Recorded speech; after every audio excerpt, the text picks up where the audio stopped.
আসসালামু আলাইকুম। আশা করি আপনারা সবাই ভালো আছেন। তো আজকে আমি আপনাদের জন্য একটি গুরুত্বপূর্ণ ভিডিও নিয়ে হাজির হয়েছি। তো আমরা যারা কন্টেন্ট ক্রিয়েটর তারা একটা বিষয় নিশ্চয়ই অবগত আছি যে আসলে কন্টেন্ট ক্রিয়েটর যখন আমরা কন্টেন্ট কোনো করি বা ভিডিও যখন আপলোড করার চিন্তাভাবনা করি, তখন কিন্তু ভিডিও আপলোড করার সাথে আমরা একটা টাইটেলের কথা ভাবি যে কোন টাইটেল দিব, কিভাবে লিখব, বাংলাতে দিব না ইংরেজিতে দিব, এরকম কিন্তু একটা বিষয় কিন্তু আসলে থেকেই যায়। তো সেক্ষেত্রে আমরা যে কাজটা করি যে কিছু বাংলা লিখি, কিছু ইংরেজি লিখি, আরও পারলে কিছু চেষ্টা করি, কেউ কেউ আবার আরবিও চেষ্টা করি। তো আসলে এক্ষেত্রে কিন্তু একটা সমস্যার কারণ হয়ে দাঁড়ায় যে ইউটিউব অ্যালগোরিদম আসলে বুঝতে কনফিউজ হয়ে যায় যে আসলে কী টাইটেল দিল আর কি, বা তার ভাষার কোন দেশে বা সেটা পৌঁছাবো, একটা কিন্তু একটা সমস্যা একটা দেখাই যায়, ঠিক আছে না? তারপরে ভিডিওর সাথে সাথে আপনার কিন্তু ট্যাগ, আমরা যারা কন্টেন্ট ক্রিয়েটর তারা কিন্তু নিশ্চয়ই অবশ্যই জানি যে আসলে ট্যাগ অপশান বলে আমাদের একটা অপশান আছে, যে সেখানে কিছু ট্যাগ দিতে হয়, যেটা আপনার ভিডিও একটা গ্রো করার ক্ষেত্রে কিন্তু একটা গুরুত্বপূর্ণ একটা বিশেষ ভূমিকা পালন করে, ঠিক আছে? তো আসলে আমরা যখন ভিডিও আপলোড করব তখন কিন্তু একটা বিষয় সবসময় মাথায় রাখবো যে আসলে ইংলিশ ভাষাটা আসলে ইউটিউব অ্যালগোরিদমটা সাজানোই হয়েছে কিন্তু ইংলিশ ভাষার মূল কেন্দ্র করে, ঠিক আছে না? আমাদের মতো বাংলা, তারপর কিছু সাঁওতাল, চাকমা, এই যে বিভিন্ন ভাষা রয়েছে। যেমন চাকমা যদি মনে করে যে আমাদের ভাষাতে আমি ভিডিও আপলোড করব, তাহলে কি সে পৃথিবীর কোনো মানুষ সেটা সার্চ করে পাবে না। কারণ ইউটিউব অ্যালগোরিদমটাই সাজানো হয়েছে যে ইংলিশ ভাষাকে কেন্দ্র করে।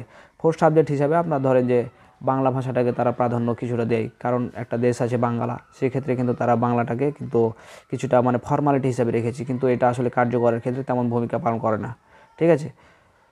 এই বিষয়টা কিন্তু আমরা সবসময় মাথায় রাখবো। তো আমরা যখন টাইটেল দেবো তখন অবশ্যই সেটা চেষ্টা করব যে ইংলিশে দেওয়ার, কারণ ইংলিশটাই বেস্ট, এবং চেষ্টা করব যে একটা কম কিওয়ার্ডের উপর আসলে টাইটেলটা লিপিবদ্ধ করার। 100টা আছে বলে আমরা যে 100টাই লেখার অপশান থাকলে 100টাই পূরণ করবো, সেটা কিন্তু আসলে আসলে রুলস না। আসলে চেষ্টা করব যে রুলসটা যাতে সামঞ্জস্যপূর্ণভাবে, এখন অনেক ধরেন যে কিওয়ার্ড রিসার্চ আছে যে কোন কিওয়ার্ডটা ভালো, কোন টাইটেলটা দিলে ভালো হবে, কোন টাইটেলটা পারফরমেন্স করতে হবে।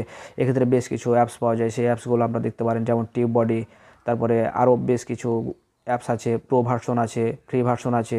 সব কিছু আপনারা যদি দেখেন, সে একটা টাইটেল নির্বাচন করেন, সেক্ষেত্রে সে অনুযায়ী তো আপনি কিছু ভাইরাল ট্যাগ আছে সেগুলো যদি আপনি ব্যবহার করেন, তাহলে কিন্তু আপনি অনেক মানে একটা গুরুত্বপূর্ণ একটা ভূমিকা পালন করতে পারেন আপনার ভিডিও গ্রো করার ক্ষেত্রে।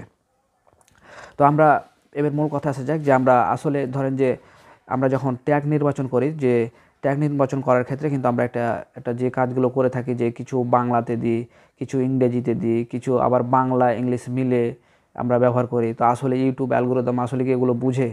এই যে কীভাবে আমরা একটা ট্যাগ, সাপোজ একটা মনে করেন যে কীভাবে আমি সেখানে গিয়েছিলাম, যে একটা ভিডিও আপলোড করলেন আপনি, বা কীভাবে আমি এটা করলাম। তো এখন আপনি এটা বাংলাতেও লিখলেন, ইংলিশেও লিখলেন, আবার বাংলা ইংলিশ মিলে আমরা যেভাবে ফেসবুকে বা চ্যাট করি, সেক্ষেত্রে আমরা সেই বাংলা লিখলাম। তো আসলে কি ইউটিউব আপনি সেভাবে করে বুঝে? এই বিষয়টাই কিন্তু আমাদেরকে বুঝতে হবে যে আসলে ইউটিউবটা আসলে কোন ভাষার সাথে সম্পৃক্ত। আমার মন চাইলেও আমি বাংলিশ মেরে দিলাম, তাহলে তো হলো না, ঠিক আছে না? তো আমাদের কাঙ্ক্ষিত লক্ষ্য হচ্ছে ইউটিউবটা এমন একটা প্ল্যাটফর্ম যেখানে আমাদের ইউটিউবটা প্ল্যাটফর্মটাতে আমাদের ভিডিওটাকে পৌঁছাতে হবে।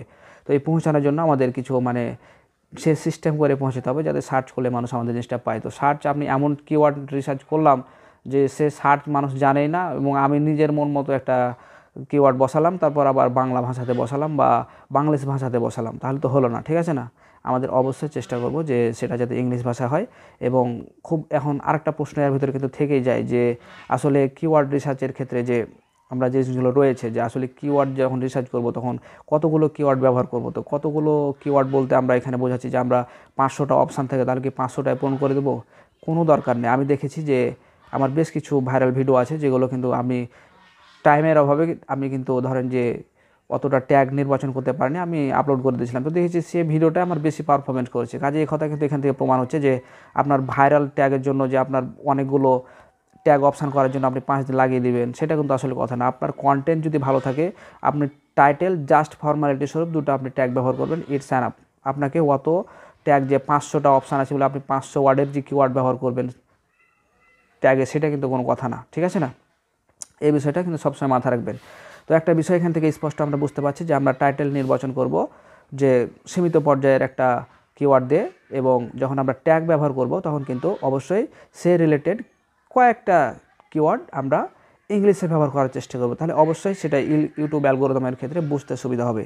কারণ যখন আমরা ইউটিউব অ্যালগোরিদমকে আমরা বুঝাতে পারবো তখনই কিন্তু আমরা সফল হব, এটা হচ্ছে সবচেয়ে বড় কথা।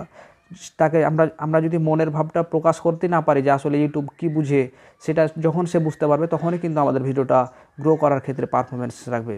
তো আশা করি আপনারা ব্যাপারটা বুঝতে পেরেছেন যে আমি এতক্ষণ ধরে আমি কী বোঝাতে চালাম। তো এই ছিল আজকের মতো, দেখা হবে পরবর্তীতে নতুন কোনো গুরুত্বপূর্ণ আলোচনা নিয়ে। সে পর্যন্ত সবাই ভালো থাকবেন। আল্লাহ হাফেজ।